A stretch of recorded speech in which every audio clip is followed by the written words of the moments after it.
자, 이번 시간은 화폐의 시간가치 부분입니다. 일단 제목을 잘 보시게 되면 화폐는 돈이 되겠죠. 근데 그 뒤에 가치가 나왔습니다. 가운데 시간자가 붙었죠. 일단 시간이란 말이 없다고 본다면 화폐 가치, 즉 돈의 가치가 되죠. 근데 가운데 시간자가 붙었다는 건 어떤 의미일까요? 이미 알고 계시는 것처럼 돈의 가치는 시간에 따라서 달라지게 되는 거 아니겠습니까? 맞죠? 그런데 돈의 가치가 시간에 따라서 달라진다는 건 알고 있지만 왜 투자론에서 이런 내용을 배울 수밖에 없을까 고민을 할 필요가 있는 거죠. 여러분 생각해 보세요. 투자 시점은 언제나 현재가 됩니다. 그런데 수익의 발생 시점은 언제나 미래가 되거든요. 무슨 말이냐면 내가 오늘 투자한다고 해서 오늘 곧바로 수익이 나오는 게 아니라 아무리 짧아도 며칠 후, 몇 달 후에 나오게 되는 거 아니겠습니까? 그렇죠. 그렇다면 투자 시점 현재의 돈 값어치와 수익의 발생 시점인 미래의 돈 값어치가 같지 않을 거 아니겠습니까? 그렇죠? 그렇다면 정확한 투자 타당성을 분석하기 위해서는 금액만을 볼 것이 아니라 그 돈의 정확한 가치를 바탕으로 해서 과연 투자할 만한 가치가 있는가 없는가를 분석할 필요가 있겠죠. 그래서 투자 타당성 분석, 즉 투자할 만한 가치가 있는가 없는가를 정확히 분석하기 위해서는 금액만을 볼 것이 아니라 돈 가치를 따져볼 필요가 있는 것 아니겠느냐. 이런 관점에서 배워야 되는 내용이 화폐의 시간 가치다라고 보시면 돼요. 근데 굳이 구조를 한번 따져본다면요. 왜 이런 경우 있잖아요. 미래의 돈 가치를 현재의 돈 가치로 바꿔주는 경우가 있겠죠. 이처럼 미래의 화폐 가치를 현재의 화폐 가치로 바꾸는 걸 할인한다 그래요. 할인. 따라서 앞으로 여러 가지 이제 문장 해석하거나 이제 교과서 보실 때 할인 이 말 되게 많이 나오거든요. 근데 어느 파트를 막론하고 할인 이 말 나오면 첫 번째 크게는 돈 가치를 따진다의 의미가 되고 두 번째 작게는 현재 가치로 맞는다의 의미가 됩니다. 그러므로 할인자가 나왔는데 문장 속에서 뭐 미래 가치 또는 현재가 아닌 뭐 미래자가 붙었다. 이 말은 틀릴 수밖에 없다는 거예요. 근데 그에 비해서 현재의 돈 가치를 미래의 돈 가치로 바꾸는 경우도 있겠죠. 이런 경우를 할인의 반대가 되니까 할증한다. 이렇게 말할 수 있겠습니다. 그런데 실제 기출문제라든지 모의고사 문제를 접하다 보면 할인 이 말은 상당히 자주 나오고 있습니다만은 할증이란 말은 거의 등장하지 않고 있다는 거죠. 그래서 할증은 개념 정도만 정확히 알아두시면 좋지 않겠나 싶습니다. 다시 한번 미래의 돈 가치를 현재의 돈 가치로 바꾸는 작업이 할인이고 반대로 현재의 돈 가치를 미래의 돈 가치로 바꾸는 작업을 할증이라고 말할 수가 있는 것이겠죠. 그럴 때 그 현재의 돈 가치로 바꿀 때 이용하는 여러 가지 계수들을 묶어서 현재 가치 계수, 줄여서 현가 계수 이렇게 말을 하거든요. 그럼 일단은 현재 가치나 현가란 말이 붙었다는 건 일단은 현재 가치로 만들 때 이용하는 어떤 계수들인가 보구나 이런 예상은 가능할 수가 있겠죠. 그럼 내용 따져보기 전에 종류부터 보시면 됩니다. 종류 보니까요. 첫 번째 일시불의 현가 계수, 두 번째 연금의 현가 계수, 세 번째 저당 상수 이렇게 세 가지 구분이 되고 있습니다. 또 미래가치를 구하는 미래가치 계수 줄여서 내가계수의 종류 보면 일시불의 내가계수, 연금의 내가계수, 감치기금계수 이렇게 세 가지가 있는 걸 아실 수가 있어요. 그러면 가장 먼저 살펴볼 것은 종류의 암기인데 지금 보시면 아시겠지만 일시불과 연금의 경우는 명칭 속에 제목 속에 현가란 말이 붙었죠. 다시 잘 보세요. 지금 일시불의 현가계수, 현가자 나왔죠. 그 다음에 연금의 현가자 붙었죠. 맞죠? 그리고 뒤로 넘어가 볼게요. 그 미래가치계수도 일시불의 내가계수, 연금의 내가 계속 그러지 않았습니까? 그렇죠. 그렇다면 일시불이나 연금의 경우는 명칭, 제목 속에 현가나 내가가 붙어 있어요. 그럼 현가자 붙었으니까 현재가치 계수 있겠구나. 내가자 나오니까 미래가치 계수 있겠구나. 구분이 어렵지 않다는 거죠. 다만 여기 저당상수 부분하고 감치기금계수의 명칭 속에는 현가나 내가란 말이 없잖아요. 그렇죠. 요 점만 구분을 잘 하신다면 현가계수, 내가계수 종류의 암기는 어렵지 않지 않을까 생각이 듭니다. 자, 그래서 다시 한번 얘기해 볼게요. 현가, 내가계수 종류 외우실 때 일시불이나 연금의 경우에는 현가계수, 내가계수가 붙기 때문에 이거 현재가치 계수구나, 미래가치 계수구나를 금방 파악해 볼 수가 있습니다.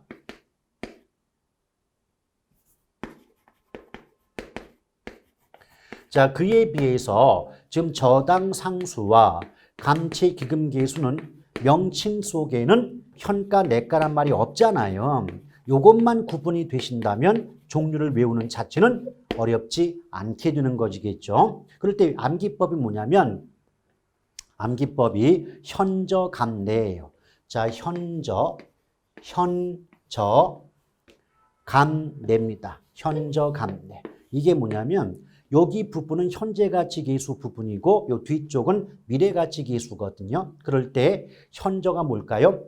저당상수는 현가계수이고 감내, 감채기금계수는 내가계수이다. 이런 의미를 담고 있다라고 보시면 됩니다. 다시 한번 일단 종류부터 자, 현재 가치를 구하는 계수와 미래 가치를 구하는 계수가 3개씩 총 6개 계수가 있어요. 이때 일시불과 연금의 경우는 제목, 명칭 속에 현가, 내가가 붙기 때문에 구분이 어렵진 않지만 저당상수와 감채기금계수는 현가, 내가란 말이 없다고 했어요. 그러므로 현저감내, 저당상수는 현가계수, 감내, 감채기금계수는 내가계수다. 이렇게만 기억해도 어렵지 않을 겁니다. 오케이? 또한 역수관계가 형성이 되죠. 일시불의 경우는 현가계수와 내가계수가 역수의 관계이지만 조심할 건 연금은 현가, 내가가 역수관계가 아니란 말이죠. 따라서 연금의 현가와 저당상수가 역수가 되고 또 연금의 내가와 감채기금계수가 역수의 관계에 있다는 것을 아울러 기억하실 필요가 있는 겁니다. 아시겠죠? 또 역수 관계는요, 양쪽을 곱하면 1값이 나오거든요. 오케이? 역수는 곱하면 1 나와요. 그럼 지금은 기초 입문이다 보니까 내용 자체를 알아두는 것보다는 첫 번째 현재가치 계수와 미래가치 계수의 어떤 종류상 차이점, 두 번째는 뭐다? 계수 상호 간의 역수 관계를 기억하는 게 일단 급선무입니다. 그래 놓고 거기에 바탕을 두고 이제 하나하나씩 내용을 살펴본다면 어렵지 않게 답을 구할 수도 있고 또 학습이 가능하다라고 보시면 되겠어요. 자, 그럴 때 하나씩 해보면 또 일시불과 연금이 나오잖아요. 그럼 일시불과 연금은 어떤 차이점이냐? 일시불이란 말은 현금 흐름이 일회적이에요. 자, 일시불이란 말은 현금 흐름이 일회적이다. 그러니까 한 번 어떤 금액이 나온다고 할 때 일시불 그러고요. 현금 흐름의 의미가 뭐냐면 돈이 들어오고 나가는 거죠. 자, 들어오는 것에서 나가는 걸 뺀 게 현금 흐름이에요. 근데 연금의 경우는 그 현금 흐름이 반복이 돼요. 현금 흐름이 반복적이다. 그리고 어떤 금액이 일정할 때 우린 뭐라 그래요? 연금이라고 하는데 이게 무슨 의미가 되냐면 제가 표를 한번 그려볼게요. 여기 기간이 있고 현금 흐름이 있습니다. 기간에 0, 1, 2, 3 이렇게 써보고요.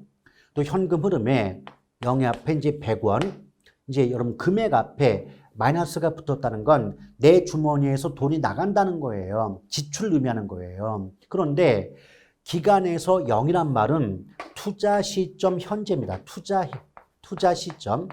투자 시점을 의미하는 거죠. 그럼 투자할 당시에 내 주머니에서 100원이 나갔다는 건 내가 100원을 투자한다는 건 일단 내 입장에선 내 주머니에서 100원이 나가는 셈이 드는 거 아니겠습니까? 맞죠? 그래서 금액 앞에 마이너스 이 부호가 붙는다는 것은 돈이 나간다라고 보시면 돼요.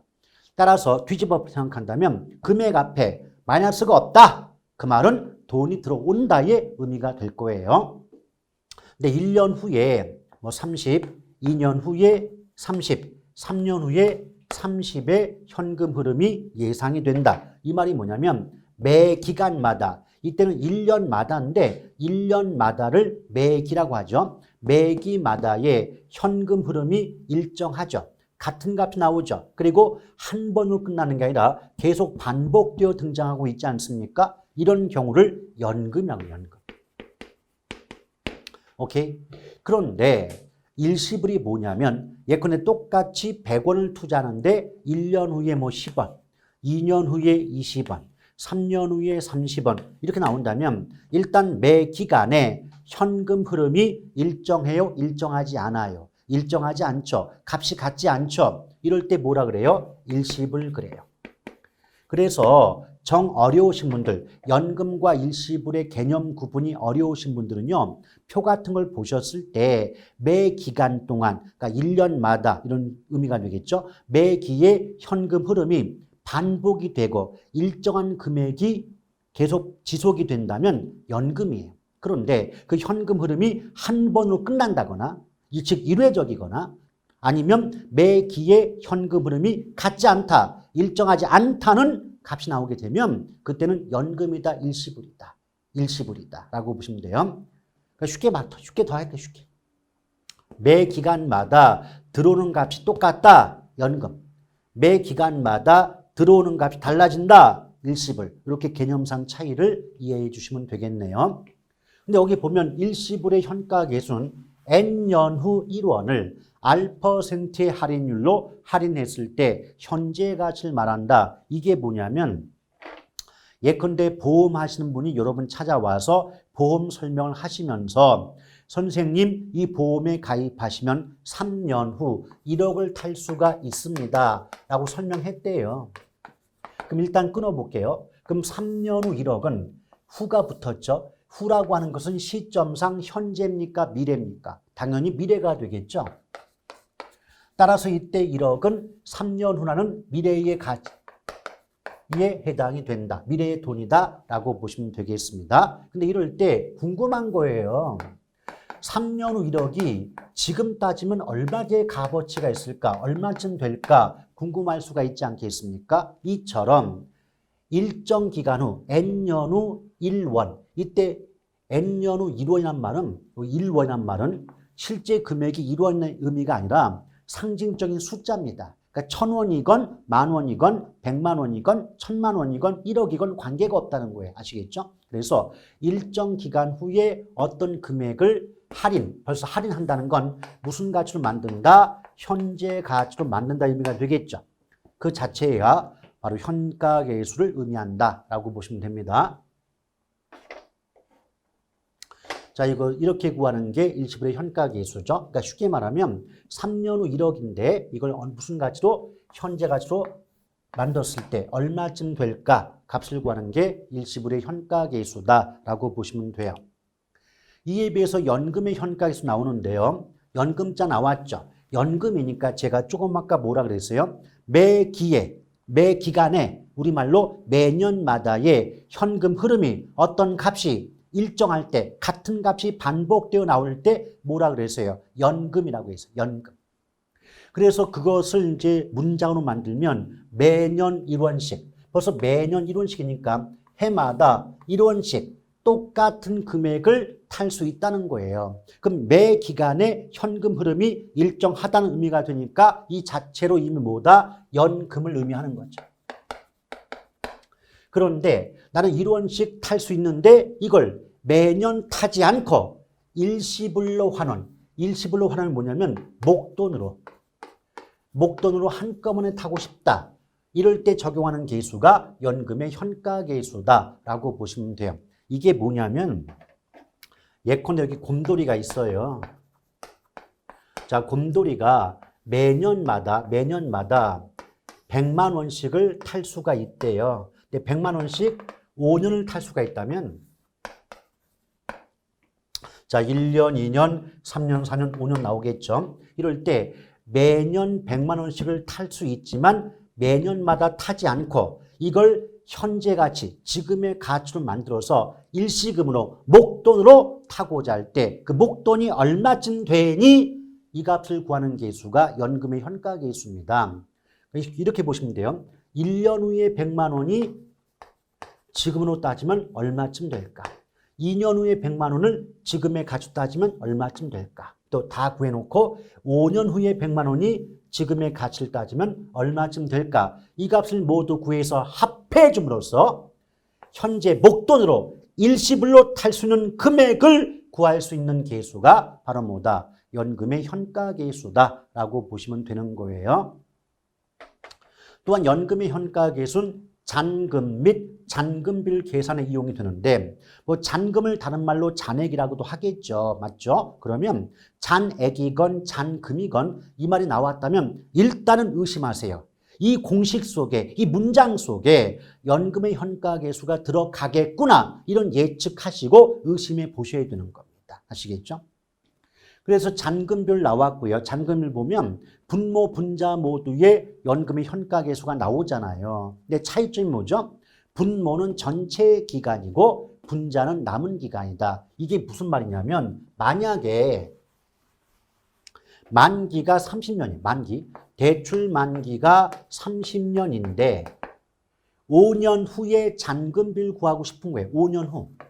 그럼 30년 중에서 5년 후면 5년 지나간 거 아닙니까? 그렇죠. 그럼 남은 기간이 몇 년일까요? 25년 되겠죠. 그럼 그 25년에 연금의 현가 계수가 분자고 전체 만기인 30년의 연금의 현가 계수가 분모가 될 뿐인 겁니다. 아시겠죠? 더불어 요 잔액 구하는 공식 여러 개 있죠. 빌린 돈 곱하기 저당 상수 곱하기 남은 기간의 연금의 현가 계수. 이 공식을 제가 수업 시간마다 얘기를 드렸고 또 계산 문제도 함께 풀어봤는데 바로 이번 33회 기출문제에 떡하니 계산 문제가 등장했습니다. 그래서 그 수업을 듣고 익히신 분들은 그냥 나온 조건 곱하기만 하면 답이 나오기 때문에 굉장히 쉬웠던 계산 문제 중에 하나가 되는 거죠. 자, 그 다음 저당 상수 나오는데 원래 저당의 의미 자체가 대출의 뜻입니다. 따라서 저당자가 나왔다? 일단 은행에서 누구로부터 돈을 빌려오는구나를 아시면 돼요. 그럼 상식적으로 대출을 받았다면 원금이자 합해서 빚을 갚아야 되는 거 아니겠습니까? 맞죠?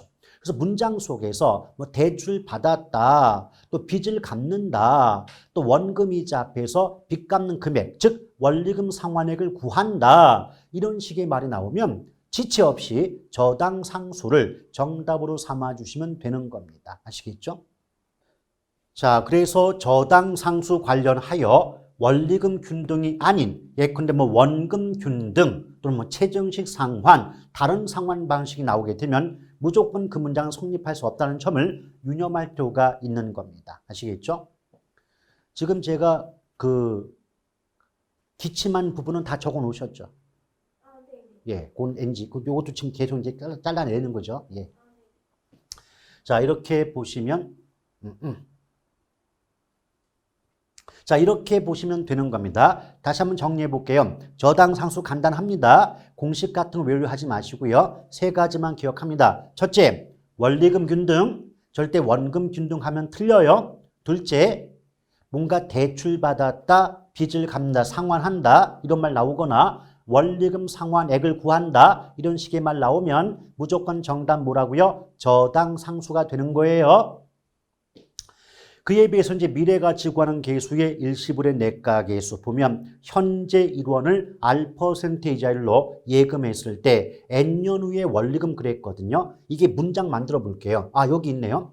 현재 5억 원인 주택이 매년 5%씩 가격이 오른다고 가정할 때 일시불의 미래가치 계수를 사용해서 10년 후에 주택 가격을 구할 수가 있다.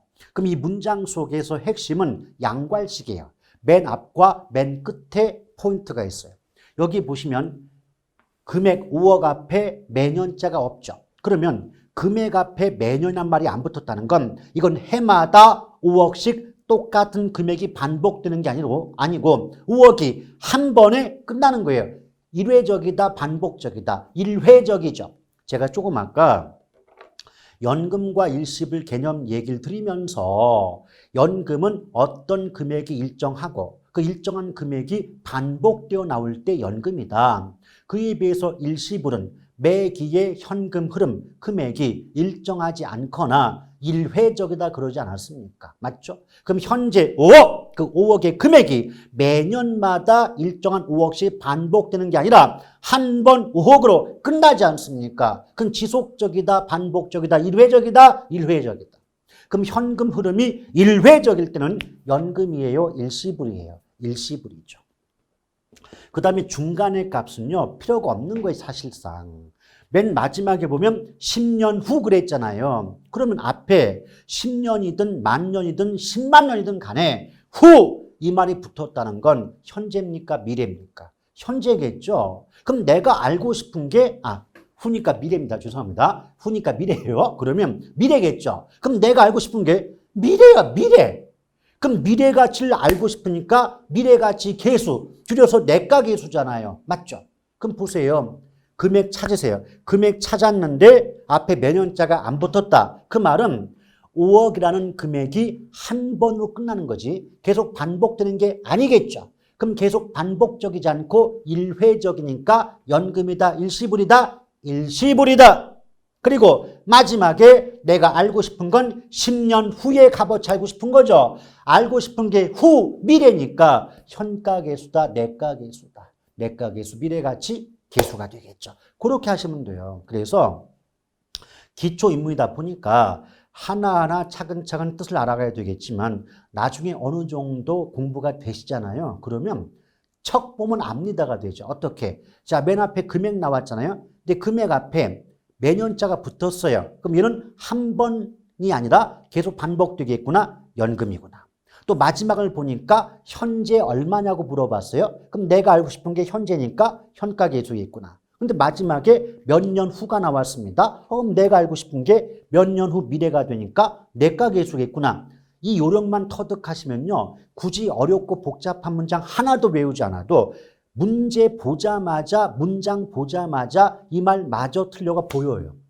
아시겠죠? 물론 계속 반복해서 공부를 하셨다고 할 때 보이는 거지. 뭐 조금 약간 게을리 했는데 그게 보인다. 그럼 말이 안 되는 거지 않겠습니까? 그렇죠? 자, 그러면서 연금의 내까지 나왔죠? 그럼 보세요. 금액 나왔죠? 앞에 뭐 붙었어요? 매년자 붙었잖아요. 그러니까 한 번 1원이 아니라 해마다 1원씩 같은 금액이 반복이 되는 거죠. 이런 경우가 연금이죠. 그러면서 내가 알고 싶은 게 언제죠? N년 후. 후는 현재입니까? 미래입니까? 미래.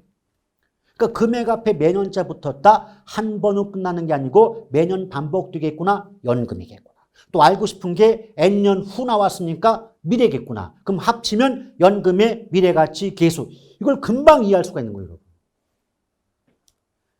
자, 그러면서 감채기금계수. 이 감채기금계수는 적금계수거든요. 근데 적금계수가 뭐냐면, 여러분 잘 들어봐요. 제가 안 쓸게요.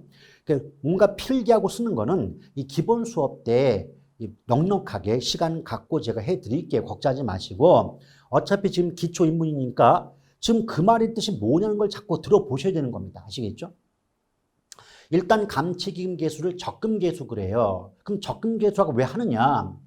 현실적으로 말이죠. 적금에 가입하고자 하는 사람은요.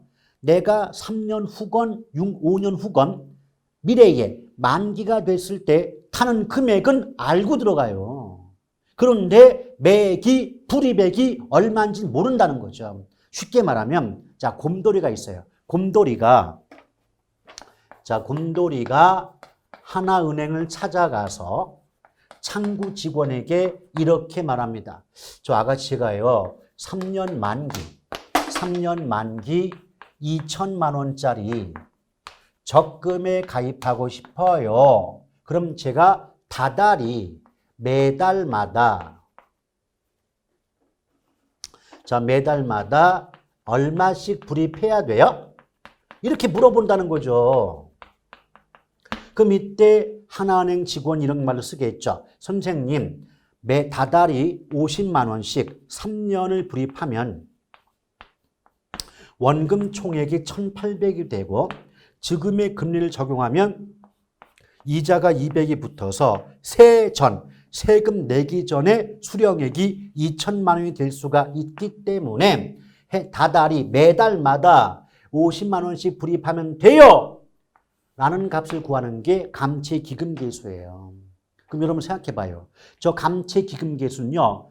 기간 말, 그러니까 만기됐을 때 수령액, 타는 금액이 2천만 원인 건 알고 있지만 그 금액을 달성하고자 매기 불입액, 매기 적립액을 모르고 있을 때 사용하는 계수가 되는 거 아니겠습니까? 맞죠? 다시 한번 3년 만기 2천만 원짜리 적금, 이 말의 의미는 3년 만기 때 탈 수 있는 금액이, 내가 수령할 수 있는 금액이 2천만 원인 건 알고 있는 거 아닙니까? 맞죠? 그럼 2천만 원의 금액을 달성하고자, 수령하고자 다달이 매기 불입할 금액이 50만 원인 걸 구할 때 이용하는 계수가 감채기금계수가 되는 거 맞죠? 오케이? 그래서 감채기금계수는 적금계수인데 이 개념을 이해해 놓고도 막상 문장 나오면 잘 모르시겠다. 요령 하나 알려드릴게요. 문장 속에서 매기 불입액, 매기 적립액 그 말 나오면 감채기금계수가 답인 겁니다. 아시겠죠? 이거 기초인데 너무 요령을 먼저 알려드리는 것 같아서 조금 그러합니다만은 바로 이런 거예요. 그러니까 너무 부담 갖지 마시고 함께 수업에 임하시고 으쌰으쌰 협력하다 보면 나중에 개념도 이해가 가고 또 요령도 다 익히기 때문에 뭐 합격점 이상의 점수 맞는 건 그렇게까지 어려운 일이 아니거든요. 근데 왜 현실적으로요? 제대로 공부를 해놓고 또 보기에 평상시에 점수도 안정적으로 나왔음에도 불구하고 왜 현장 가니까 점수가 나오느냐? 그것은 문제가 어려웠다기보다는 그 날의 어떤 컨디션, 어떤 멘탈, 이것에 문제가 커요. 그래서 제가 벌써 20년 넘게 이 수업을 하고 있습니다만은 해마다 좀 안타까운 것 중에 하나가 뭐냐면 정말 저분은 잘 되실 거야. 이번에 꼭 합격하실 거야. 이렇게 장담을 했음에도 불구하고 막상 결과는 안 좋을 때가 많았는데 그런 내용을 한번 접해보니까 되짚어보니까 거의 100% 가깝게 실력적인 문제가 아니고요. 그 당일날 가서 너무 떠셨어. 너무 떨어가지고 문제가 제대로 안 보인 겁니다. 이런 경우가 거의 100%다. 그래서 좀 멘탈 관리만 잘 이루어진다면 여러분 능력과 실력으로 충분히 다 합격할 수 있는 거니까요. 용기 가지고요. 자신감 가지시고 열심히 공부하시면 되겠습니다. 아시겠죠? 자, 그 다음에 현금 흐름이 측정 나오는데 현금 흐름이 결국은 돈이 들어오고 나가는 과정이죠. 근데 돈이 들어오는 걸 현금 유입이라고 하고요. 돈이 나가는 걸 현금 유출이라고 하겠죠. 오케이? 그래서 현금 유입과 현금 유출의 차이가 현금 흐름인데 그때 현금 흐름 중에 현금 유입의 현재 가치와 현금 유출의 현재 가치의 차이를 순현금 흐름, 다른 말로 순현가라고 얘기하는 겁니다. 아시겠죠? 개념 잘 잡으셔야 돼요. 여러분, 투자를 통해서 장래 들어오는 돈, 이것이 현금 유입이고 장래에 나가는 돈, 현금 유출 그러죠. 그러면 그냥 현금 유입과 현금 유출의 차이는 이게 현금 흐름이에요. 그런데 현금 유입을 이때 돈이 들어오는 건 현재 들어오는 게 아니고 미래에 들어오겠죠. 이것은 미래 가치입니다. 그럼 어떻게 될까요? 현금 유입의 현재 가치. 그러니까 앞으로 미래에 1년 후, 2년 후 미래에 들어올 수입을 현재 가치로 만든 값에서 돈이 나가는 것도 미래에 나가거든요. 그러면 현금 유출의 현재 가치를 뺀 값은 앞에 순자를 붙여가지고 순현금 흐름, 줄여서 순현가다, 이런 말을 쓸 수가 있다는 겁니다. 아시겠죠? 자, 그런데 이 현금 흐름은 크게 두 가지가 있어요. 여러분 기억나십니까? 제가 전 시간에 투자의 장점을 설명함에 있어서 소득 이득과 자본 이득을 향유, 누릴 수 있다. 이런 말씀 드렸죠. 근데 소득 이득은 예를 들면 투자자가 상가를 보유하고 있다고 할 때 상가 내의 점포의 임대를 통해 얻는 임대 수익은 소득 이득이고 그 상가를 팔아서 얻는 양도 차익은 바로 자본 이득이다라고 얘기했던 거 기억나시죠? 오케이? 다시 한번 부동산을 운영해서 얻는 이익은 소득 이득, 부동산의 매각, 처분을 통해서 얻는 이익이 자본이득이에요. 오케이? 그러면 그런 소득이득과 자본이득의 계산이 필요하지 않겠습니까? 여기서 소득이득을 계산하는 과정이 영업수지의 계산 또는 영업의 현금 흐름 그래요. 또 자본이득, 팔았을 때 얼마 남느냐? 우리말로 양도차익의 계산이 바로 지분복귀액이라고 보시면 됩니다. 공식 나오죠? 영업수지 계산 공식 제가 맨 앞에 일부러 좀 다른 색깔을 써놨지 않습니까? 왜 그랬을까요? 저거 외우셔야 돼요. 저거 못 외웠다. 답을 맞출 생각을 하지 마세요. 왜? 가장 기본적 공식이 여러분.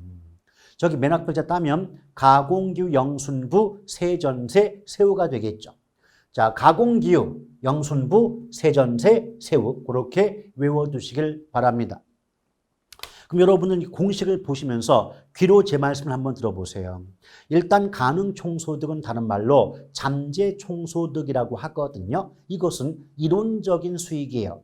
수익이 이론적이다. 그 말이 뭐냐면 어떤 부동산, 예컨대 상가가 있다면 상가 내 점포가 100% 공실 없이 임대가 되거나 분양이 되었을 때 얻을 수 있는 최대한의 수익, 소득을 우린 뭐래요? 가능총소득, 잠재총소득 이렇게 말할 수가 있는 거죠.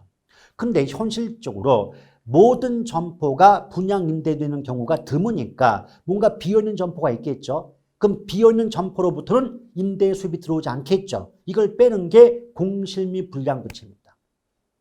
근데 여기서 공실 및 불량부채 썼는데 공실과 불량부채는 약간 개념상 차이가 있죠. 어떤 차이냐면 공실은 처음부터 임대 자체가 되지 않아서 임대 수입이 들어오지 않는 경우일 것이고 불량부채는 임대는 되었으나 세입자가 임차인이 월세를 임대료를 내지 못하는 경우라고 보시면 되죠. 어쨌든 이건 들어오지 않기 때문에 빼주는 겁니다. 여기에 기타 소득, 기타 수입을 더해 주는데 왜 기타를 붙였냐면 여기에는 예컨대 자판기 수입이라든지 어떤 옥외 광고판 수입이라든지 주차장 운영 수입 등이 포함되거든요. 그럼 생각해 보세요. 자판기가 됐건 주차장 운영이 됐건 광고판 운영 수입이 됐건 간에 수입은 수입이지만 임대 수입은 아니잖아요. 그럼 임대로부터 난 수입이 아니니까 기타란 말을 붙여주는 거죠. 그래서 기타 수입을 다른 말로 영업외 수입, 영업외 수입 그런 말 쓰는데 어차피 같은 말은 제가 기본 수업할 때 얘기 드릴게요. 이래요. 그러면 가능총소득에서 뺄 거 빼고 더할 거 더해서 실제로 얻을 수 있는 최대한의 수익을 유효총소득 그래요. 근데 유효총소득에서 그 임대에 필요한 여러 가지 비용, 경비를 빼고 순수하게 얻는 이익을 순영업소득이라는 말을 쓰고요. 그 순영업소득에서 부채 서비스를 빼주는데 부채 서비스액은 남한테 돈을 빌려왔을 때 원금의 이자 합해서 빚을 갚겠죠. 이걸 예쁘게 말하면 원리금 상환액인데 그 원리금 상환액을 다른 말로 부채 서비스액 그래요. 그럼 빚을 갚는다는 거죠. 빚을 갚고 남은 게 세전 현금 수지, 세전, 세금을 내기 전에 수익이 나오겠죠. 물론 수지, 이 말 대신에 흐름이라고 바꿀 수가 있습니다.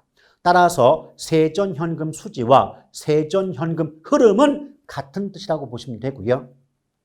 그럼 세전이 나왔다면 그 다음 단계는 세금을 뺀다는 말이 나올 수밖에 없지 않겠습니까? 그래서 영업소득세를 빼주고 남은 게 세후, 세금까지 빼고 남았다는 점에서 세후 현금 수지 또는 세후 현금 흐름 이런 말을 쓸 수가 있겠습니다. 아시겠죠? 구체적인 내용 구조는 나중에 설명드리도록 할게요. 더불어 지분복귀액은 팔았을 때 얼마 남느냐.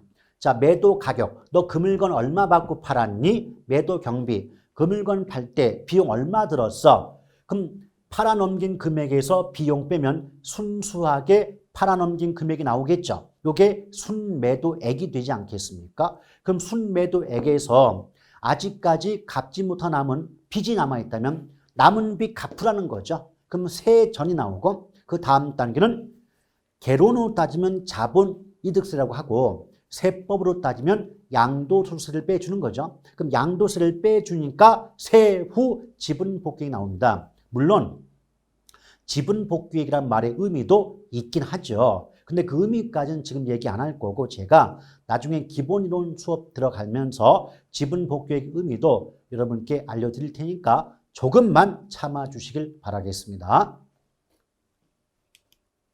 이제 투자 타당성 분석에 들어가겠죠. 근데 투자 타당성 분석이 뭘까요? 과연 투자할 만한 가치가 있을 정도의 수익이 나오는가를 분석하는 여러 가지 방법들을 묶어서 투자 타당성 분석이다라고 보는 거죠. 그런데 투자 타당성 분석은 크게 두 가지로 구분이 돼요. 화폐의 시간 가치, 즉 돈 가치를 따져서 투자할 만한 가치가 있는가 없는가를 분석하는 할인 방식과 돈 가치를 따지지 않는 비할인 방식 두 가지로 구분될 수가 있는 겁니다.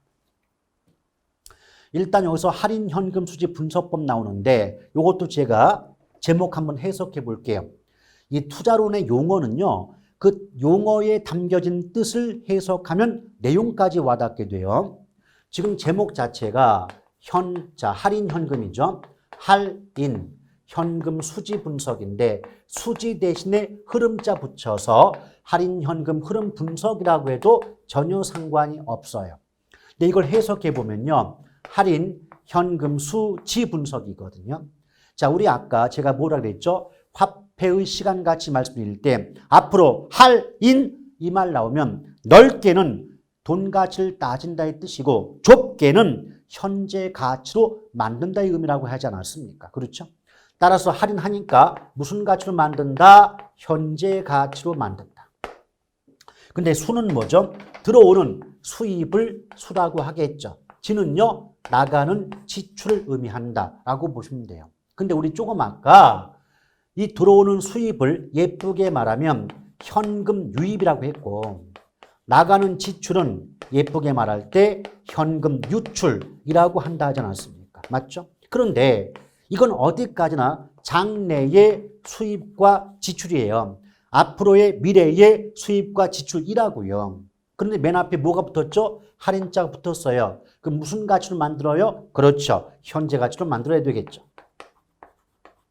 그래서 양쪽을 비교하는 거죠. 양쪽을 비교해서 과연 투자할 만한 가치가 있는가 없는가를 분석하는 거예요. 그러므로 투자 여부를 결정한다. 이렇게만 나올 수가 있겠죠. 그럼 이걸 가지고 제가 예쁘게 포장해 볼 테니까 가볍게 한번 들어보시죠. 할인 현금 수지 또는 할인 현금 흐름 분석법이란 장래 예상되는 현금 유입의 현재 가치와 현금 유출의 현재 가치를 상호 비교하여 투자 타당성을 분석하는 방법이다. 또는 투자 여부를 결정하는 분석 방법이다. 이렇게 말할 수가 있겠죠. 여기 보니까 내용 써 있네요. 의미 써 있네요. 그럼 보시면 제목을 해석해 보니까 곧 내용이 되는 거 아니겠습니까? 맞죠? 또한 이런 할인 현금 흐름 분석법은 소득 이득과 자본 이득을 모두 고려할 것이며 더불어 세후 수익, 즉 세금까지 빼고 남은 수익을 기준으로 투자할 만한 가치가 있는가 없는가를 분석한다라고 보시면 되겠습니다. 자, 구체적으로 할인 현금 흐름 분석법에는 뭐가 있을까? 순수내, 순현가법, 수익성 지수법, 내부순법, 순수내 이 세 가지가 할인 현금 흐름 분석법에 속해요. 가장 먼저 순현가법이 나오는데 약자로 Net Present Value이기 때문에 NPV라고 NPV. 근데 이 순현가는요. 공식 자체가 조금 아까도 보셨지만 앞으로 나올 것으로 예상되는 현금 유입의 현재 가치에서 앞으로 나갈 것으로 예상되는 현금 유출의 현재 가치를 뺀 값이에요. 현금 유출의 현재 가치를 뺀 값이다. 이 자체가 공식이면서 동시에 문장으로 자주 등장한 바가 있습니다. 그래서 기출문제를 읽어보면 수년가란 현금 유입의 현재 가치에서 현금 유출의 현재 가치를 공제 차감, 공제한다, 차감한다는 건 뺀다는 거잖아요. 공제 차감한 값이다 라는 문장이 의외로 자주 나왔다라고 보시면 돼요. 그런데 제가 계속 반복하지만 현재 가치로 만든다는 걸 할인한다 그랬죠. 근데 수년가법에서는 할인율로 투자자가 원하는 요구 수익률을 사용한다는 거예요. 그래서 이 점을 문장 속에 집어넣어가지고 또 어떻게 문제가 나온 바가 있냐면 수년가란 요구 수익률로 할인한 현금 유입의 현재 가치에서 현금 유출의 현재 가치를 차감한 값이다, 뺀 값이다 라고 등장한 적도 있습니다. 또 33회 이번 기출문제에서는 수년가가 나왔는데 요구 수익이 나와야 되는데 내부 수익률이라고 씀으로써 틀렸던 문제도 있다는 겁니다. 수년가법은 무조건 요구 수익률이 나와야지 요구 수익률이 아닌 다른 수익률이 들어가 있으면 그 문장 틀렸다고 보셔도 지장 없는 겁니다. 자, 이렇게 보시면 되겠고요. 그 다음에 이렇게 구해진 값이 수년가가 0보다 크거나 같으면 투자를 채택하지만 0보다 작으면 투자를 기각한다라고 보시면 돼요. 이때 수년가가 0이다. 수년가가 0이란 말은 우리 아까 왜 전 시간에 뭐 기대 수익 배웠잖아요. 그 기대 수익을 다른 말로 내부 수익이라고 하지 않았습니까? 그럼 내부 수익 값과 투자자가 원하는 요구 수익 값이 같다는 의미가 돼요.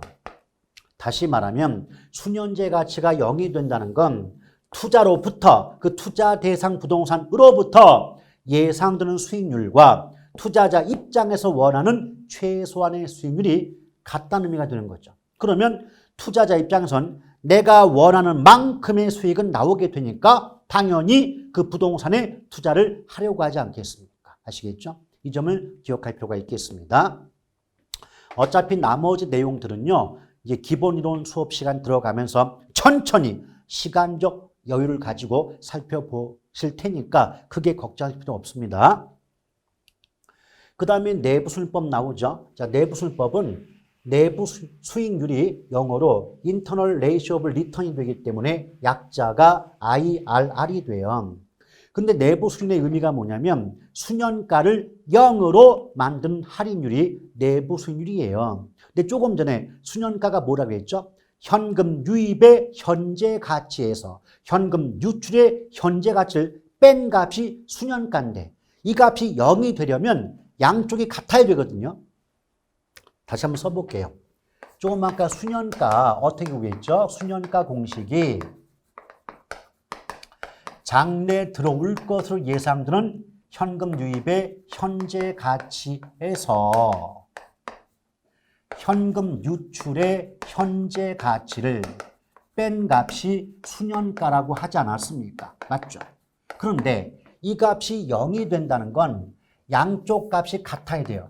양쪽 값이 같은 얘도 1억이고 예컨대 얘도 1억이 되면 빼고 남은 값이 0 되는 거 아니겠습니까? 맞죠? 이것이 내부 수익률이 되기 때문에 내부 수익률은 수년가를 0으로 만든 할인율이다. 그 말을 다르게 바꾸면 내부 수익률이란 현금 유입의 현재 가치와 현금 유출의 현재 가치를 일치시키는 같도록 만드는 할인율이다. 이렇게 보는 거예요.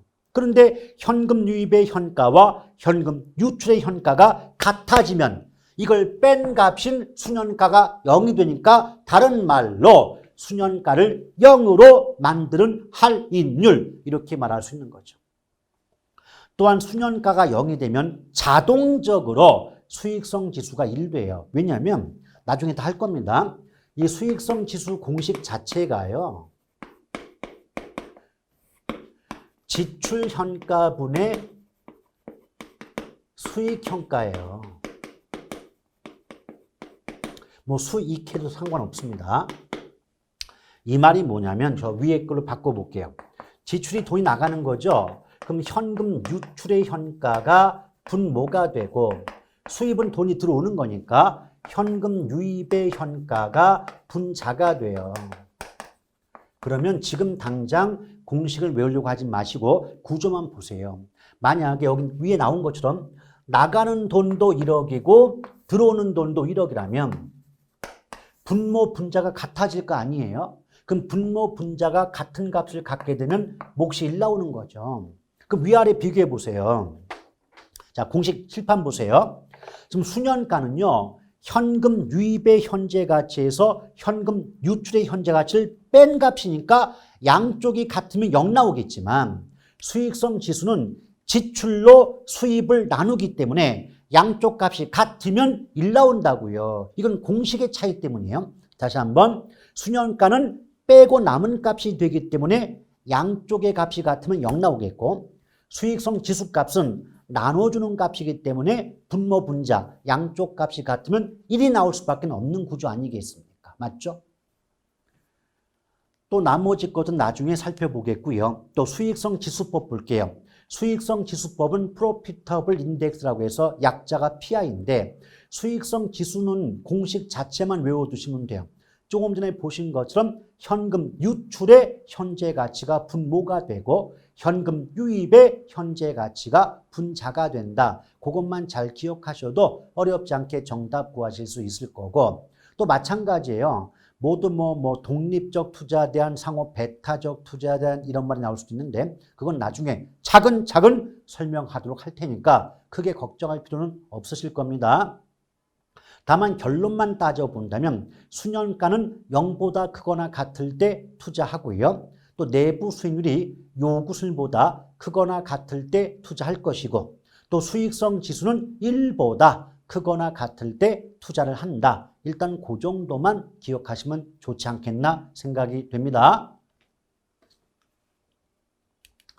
그 다음에 이제 BRM 방식에는 이제 어림셈법 시작해서 어림셈법, 비율분석법 여러 가지 방법들이 있는데 일단 공식은 나중에 볼 거고요. 어림셈법은 크게 승수법과 수익률법으로 구성이 되는데 승수와 수익률은 서로 역수관계입니다.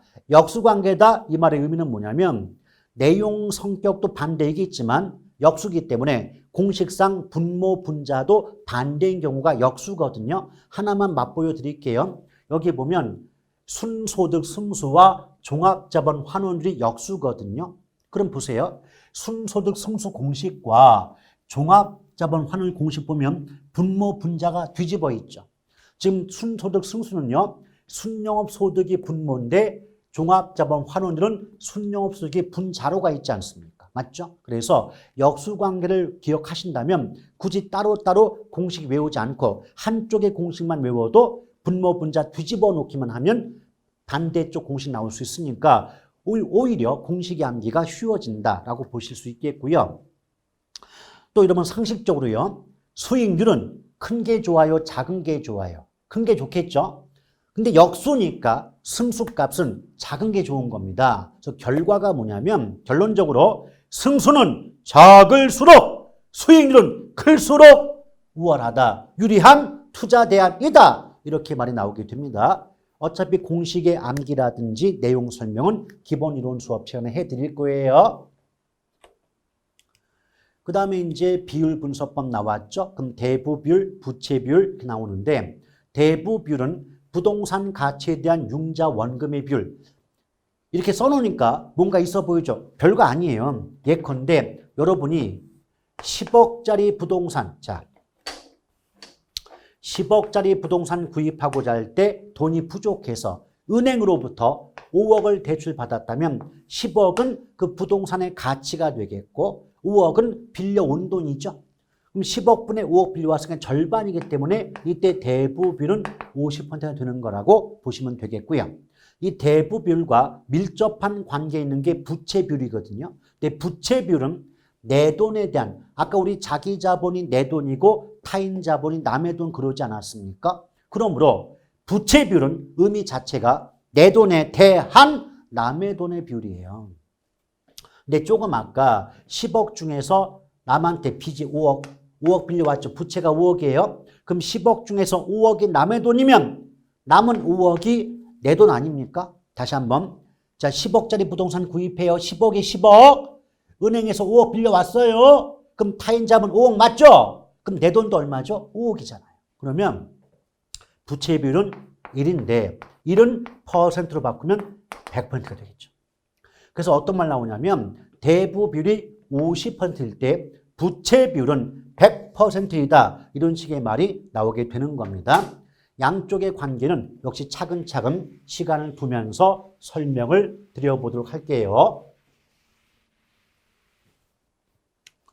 자, 나머지 보시면 뭐 부채 감당률, 또 채무 불이행률, 영업경비 비율, 총자산 회전율 이런 것들이 있는데 이런 것들도 나중에 기본이론 수업 시간에 들어가서 공식을 얘기 드리면서 하나하나 의미를 파악해 보도록 하겠습니다. 자, 회수기간법 나오는데 이건 회수기간의 뜻만 알면 돼요. 회수기간은 예쁘게 말하면 투자로부터 예상되는 수익으로 투자 원금을 전액 회수할 때까지 소요 걸리는 기간을 회수기간이라고 하는데요. 우리말로 바꾸면 회수기간은 본전을 뽑을 때까지 걸리는 기간이에요. 예컨대 내가 10억을 투자한다. 근데 해마다 1억씩의 수익이 나온다. 그럼 해마다 1억씩 수익이 나오면 내가 투자한 원금 10억을 뽑을 때까지는 10년의 시간이 걸리지 않겠습니까? 맞죠? 이걸 우리는 뭐라 그런다? 회수기간. 그래서 상식적으로 본전을 뽑는 데 걸리는 기간은 짧은 게 좋을까요? 긴 게 좋을까요? 당연히 짧은 게 좋겠죠. 빨리 본전 뽑으면 그 다음부터는 계속 나의 주머니 속에 들어오는 수익이 될 수 있는 거 아니겠습니까? 그렇죠? 그래서 어떤 말 나오냐면 회수기간은 짧을수록 유리하다. 우월한 투자 아니다. 이렇게 말이 나오게 되는 겁니다. 아시겠죠? 자, 회계적 잉여법도 지금 당장은 그다지 중요성이 없습니다. 이런 것도 있다는 정도만 알아두시면 될 거예요. 자, 이렇게 해서 부동산 투자론에 대한 설명을 가볍게 마쳤고 다음 시간에는 부동산 금융론으로 이어가도록 하겠습니다.